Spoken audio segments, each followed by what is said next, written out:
Every Shabbos, before I light the candles, I count the chairs. I have done this my whole life. My mama did it before me. You count the chairs. You set the table. You make sure every person who belongs there has a place. I still count to the same number, even though she is not here. The plate is clean. The glass is ready. The chair is pushed in just a little, the way I always do it when the table is set and waiting. My husband does not say anything when he sees it. He used to. Now he just looks and he nods and he goes to wash his hands. That is 48 years of marriage. You stop having to explain the things that matter. Let me tell you about Shabbos in a Satmar home. From sundown Friday until 3 stars appear on Saturday night, the world stops. That is not a metaphor. The world actually stops. No phones, no lights switched on or off, no cooking, no writing, no driving. Nothing that is not rest and prayer and family. The preparation starts Wednesday, sometimes Tuesday. The chalent goes on the stove Thursday night. The challah is braided by hand on Friday morning. The whole house is scrubbed until it smells like soap and quiet. My mama used to say, Shabbos does not come to a dirty house. I believed her then. I still believe her now. In Williamsburg, you feel Shabbos coming. The street changes. The pace changes. Women with shopping bags hurrying home. Men in their long coats walking faster.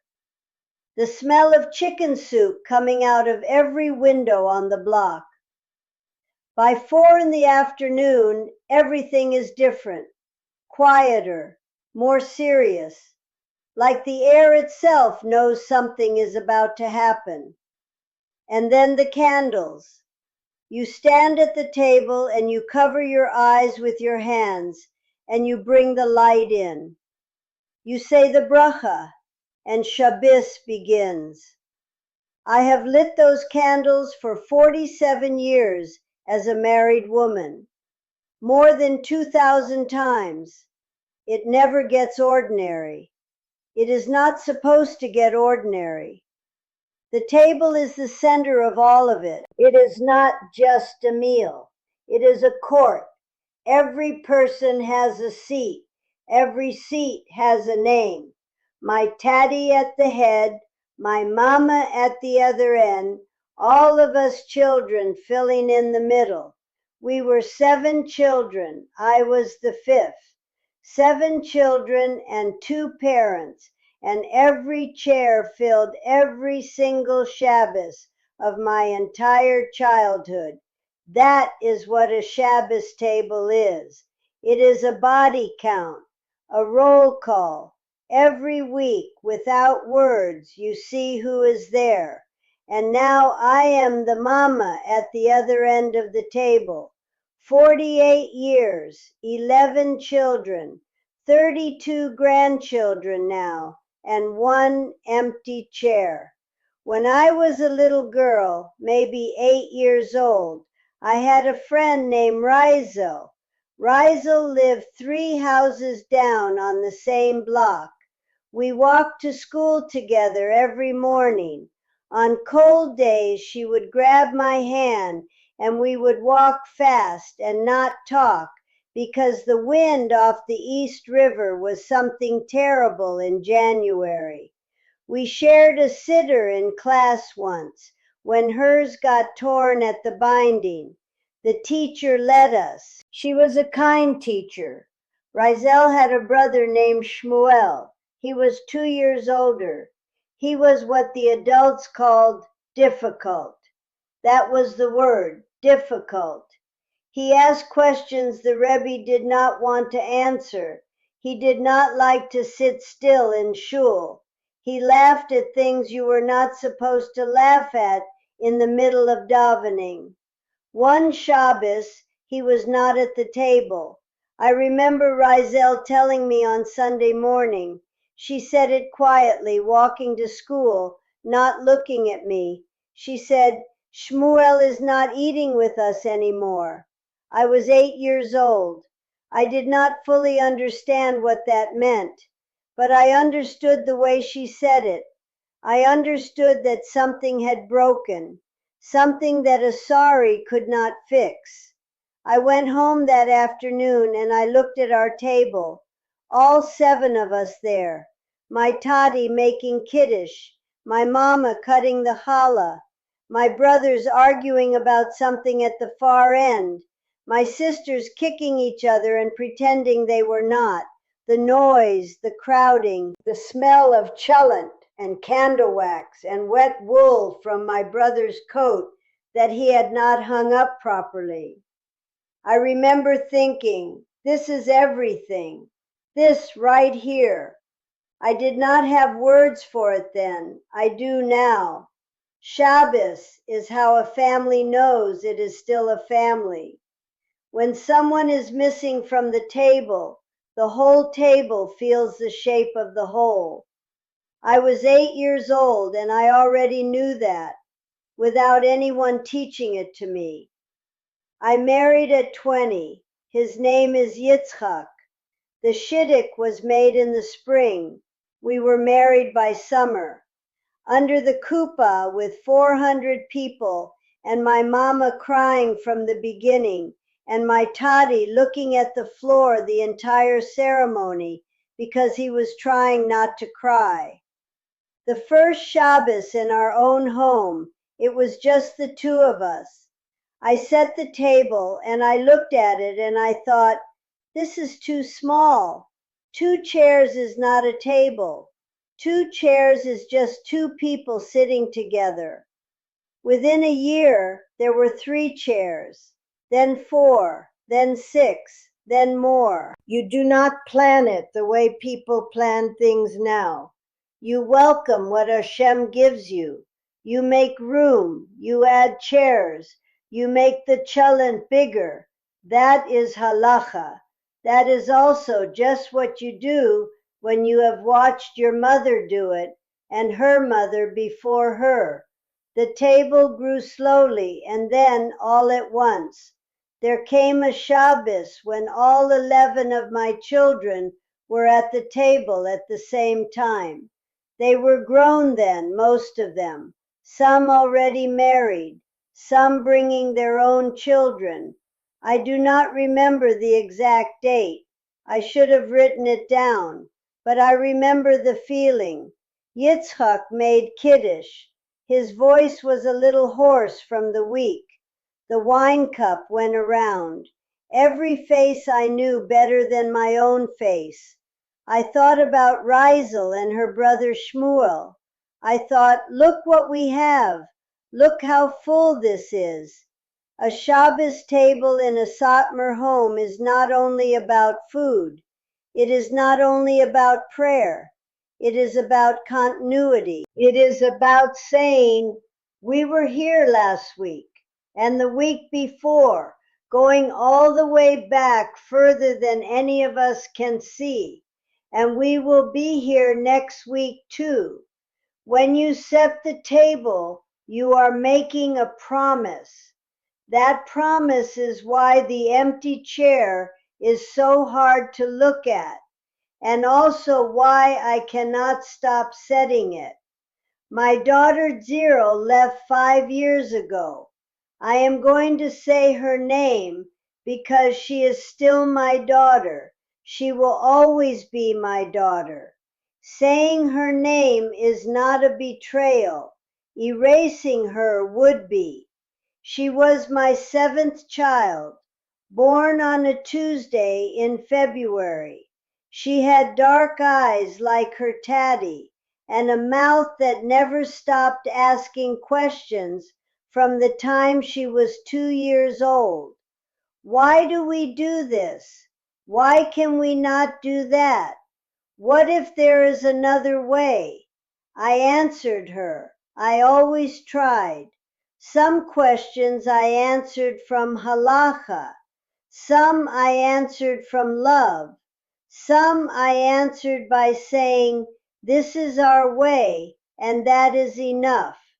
For a long time it was enough.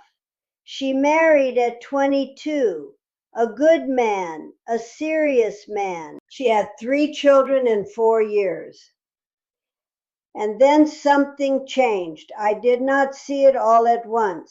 You never see it all at once. You see a small thing and you think, she is tired. You see another small thing and you think, she is struggling. I should call more. Then one morning she called me. She said, Mame, I cannot do this anymore. I am leaving. I want to tell you what I said on that phone call. I want to tell you I said something wise, something that made her stop, something that showed her what she was walking away from. I did not say anything wise. I cried. I said, Cyril, please. I said, what about your children? I said, what about Shabbos? She said, Mame, I love you. And she got off the phone. That was 5 years ago. She is not in the community. She and her husband separated a year after she left. Her children go back and forth between them. She lives in a different neighborhood now. She dresses differently. She has a job. She has a whole life that I do not fully recognize when I see it. I will tell you the truth. I do not understand the life she chose. I do not know how to understand it. But I know my daughter. I know she is not wicked. I know she is not trying to hurt me. I know she is searching for something. I do not believe she will find it where she is looking, but that is not for me to decide. And so I set her place, every Shabbos, her chair, her glass, her plate. My husband asked me once, gently, not unkindly, why do you do this? She is not here. I said, she is always here, whether she comes or not. I am her Mamet. That does not stop because she stopped. He did not say anything after that. He just nodded and went to sit down. The next Friday, he set her place himself. He did not ask me. He just did it. I stood in the kitchen and I watched him do it, and I thought, 48 years and he still surprises me. I am 68 years old. I have seen a lot of Shabbos tables. I have seen tables that grew. I have seen tables that shrank. I buried my Taddy 10 years ago. My mama 4 years after that. I have watched my children build their own tables in their own homes. I have watched grandchildren take their first steps on my kitchen floor, 32 of them now. And I have watched one chair sit empty. Here is what I want you to understand. In our community, when someone leaves, there is pain, there is grief, there is sometimes anger and sometimes shame and sometimes silence where there used to be a name. I will not pretend otherwise. I would not insult you by pretending. But for me, there is only 2 things, love and grief, both of them at the same time, sitting right next to each other at the table. I do not hate my daughter. I do not know how to hate my daughter. She came from my body.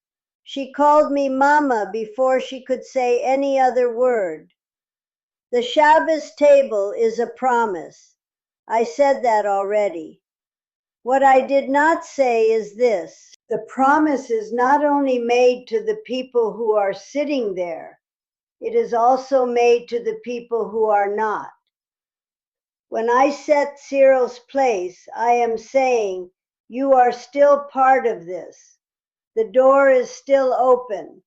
The chair is still yours. Come when you are ready. Come even if you are not ready. Come on a Friday night in your outside clothes, with your outside life, and sit down and let me feed you. I cannot make her believe what I believe. I cannot make her come back. I cannot undo the years. But I can set a place. I talk to her sometimes, not every week. The calls are short. We are careful with each other, the way you are careful with something that was once broken. You handle it differently after. But she calls, and I answer, and we talk. That is something. That is not nothing. My friend Razel, the one I told you about, she lost her brother Shmuel for 30 years. Nothing, not a call, not a letter, just gone. And then 1 year, just before Rosh Hashanah, there was a knock on her door. He was thin, he was older, he did not come back to the community. He was not asking to come back, but he came back to his sister. She told me afterward I always kept his phone number. Every time I moved, I wrote it in the new book. Even when there was no answer, even when people told me I should let go. I think about that a lot. You keep the number, you keep the chair, you keep the door, because you do not know which Shabbos it will be when they knock. I want to say one more thing before I go. There are people watching this who have their own empty chairs. A child who went a different way, a parent who stopped coming, a brother, a sister, someone you set a place for who does not know you still do it. You are not alone in that. The pain of an empty chair does not mean something is wrong with you. It means you love someone. And love in our world, in my world, does not stop when a person leaves the room. That is the hardest part of all of it. It is also the most important part. I set a place for Cyril every Shabbos.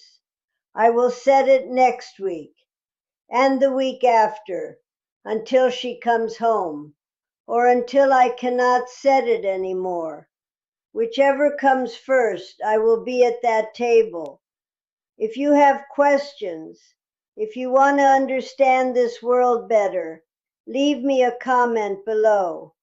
I read every one. I try to answer. My name is Miriam, and there is so much more to tell.